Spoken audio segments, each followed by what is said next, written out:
제목 강아지가 먹으면 안 되는 음식들. 안녕하세요. 반려견을 사랑하는 여러분. 여러분의 소중한 반려견이 건강하게 오래오래 함께하기 위해서는 올바른 식습관이 정말 중요한데요. 하지만 우리가 아무렇지 않게 먹는 음식이 강아지들에게는 치명적일 수도 있다는 사실 알고 계셨나요? 오늘은 강아지들이 절대 먹으면 안 되는 음식들에 대해 자세히 알아보겠습니다. 1부 강아지가 절대 먹으면 안 되는 음식. 초콜릿 앤드 카페인. 첫 번째는 우리가 간식으로 자주 먹는 초콜릿입니다.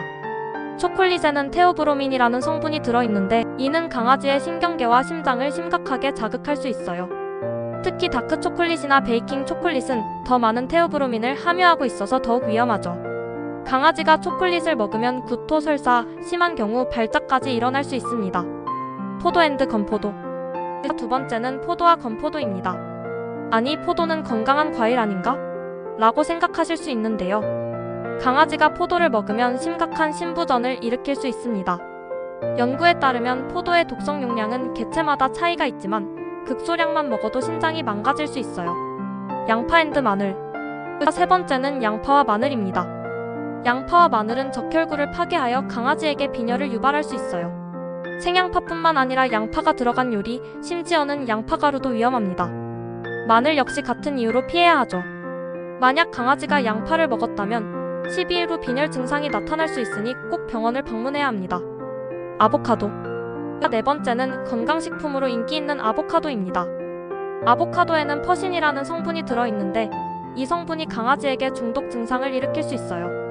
강아지가 아보카도를 먹으면 구토, 설사, 호흡 곤란이 발생할 수 있습니다. 알코올. 다섯 번째는 말할 것도 없이 알코올입니다. 술뿐만 아니라 소량의 맥주나 와인, 그리고 알코올이 들어간 음식도 강아지에게는 위험해요. 강아지가 알코올을 섭취하면 신경계가 마비될 수 있고 심한 경우 혼수 상태에 빠질 수도 있습니다. 2부 주의해야 할 음식. 뼈, 특히 닭뼈, 생선뼈. 강아지는 뼈를 좋아한다는 생각 많이들 가지고 계시죠? 하지만 닭뼈나 생선뼈는 부러질 때 날카롭게 쪼개지면서 강아지의 입안이나 소화기관을 손상시킬 수 있어요. 만약 강아지에게 뼈를 주고 싶다면 단단한 소뼈처럼 씹을 수 있는 안전한 뼈를 선택하는 것이 중요합니다. 감자 앤드 토마토 생것일 경우. 감자나 토마토도 조리되지 않은 생것을 먹으면 위험할 수 있어요. 생감자와 덜 익은 토마토에는 솔라닌이라는 독성 물질이 포함되어 있어 강아지에게 구토, 설사, 무기력함을 유발할 수 있습니다. 하지만 익힌 감자는 괜찮으니 주실 때는 꼭 익혀주세요. 우유 앤드 유제품. 강아지가 우유를 마셔도 될까? 라고 고민하는 분들 많으시죠? 사실 많은 강아지들이 유당불내증을 가지고 있어서 우유를 소화하지 못하는 경우가 많아요. 우유를 마시면 설사나 복통을 일으킬 수 있으니 유제품을 줄 때는 락토프리 제품을 선택하는 것이 좋습니다. 씨 있는 과일, 복숭아, 자두, 체리 등. 마지막으로 씨가 있는 과일도 조심해야 합니다. 복숭아, 자두, 체리의 씨에는 시아나물이 들어있어서 강아지가 씹어먹을 경우 중독될 위험이 있어요. 또한 씨는 크기가 커서 기도나 장을 막을 수도 있으니 이런 과일을 줄 때는 꼭 씨를 제거하고 주세요.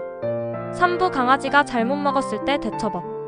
그렇다면 만약 강아지가 이런 음식을 먹었을 때 어떻게 해야 할까요? 먼저 강아지가 먹은 음식의 양과 종류를 빠르게 확인하세요. 만약 중독 증상이 보이거나 위험한 음식을 많이 먹었다면 즉시 동물병원에 연락해야 합니다.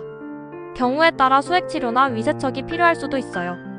강아지가 초콜릿을 먹었다면 동물병원으로 바로 이동. 포도를 먹었다면 심부전 위험이 있으므로 즉시 병원 방문. 양파나 마늘을 먹었다면 혈액 검사 필요, 바로 병원 방문. 알코올을 섭취했다면 신경계 마비 위험, 즉시 병원 방문. 오늘은 강아지가 먹으면 안 되는 음식들에 대해 알아봤습니다. 우리의 사랑스러운 반려견이 건강하게 오래오래 함께하기 위해서는 올바른 음식 선택이 중요합니다. 궁금한 점이 있으면 언제든지 수의사와 상담하는 것이 가장 좋아요. 앞으로도 반려견과 행복한 시간 보내시길 바라며 다음에도 유익한 정보로 찾아뵙겠습니다. 감사합니다.